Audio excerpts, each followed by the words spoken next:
Yurtga, yorga ko'ksi qalqon turgan ham bor. Erkakman deb bir burchakda yurgan ham bor. Keng bo'lsin imkoniyati, keng bo'lsin erkak boshi tog'lar bilan teng bo'lsin. Bir nokasga unib kuni qolguncha eski jildir choponlarga yeng bo'lsin. Yuragida sevgi bo'lsin, dard bo'lsin, erkak boshi qayda bo'lsin, mard bo'lsin deymiz.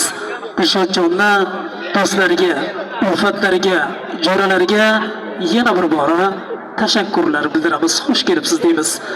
Iltimos davrani tark etishlari bo'lmasin. Davramiz yakuniga yetib boryapti. Davrani tark etishlari bo'lmasin.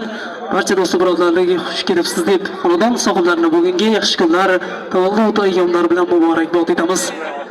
Albatta bugun bu xonadonda Monsuflar xonadonida Bahodir akamiz, muhabbat kelinimizni Dilshodjon, Kamola kelinimizni aziz farzandlari Shukrona xon qizimizda bir yoshlik tavallud ayyomi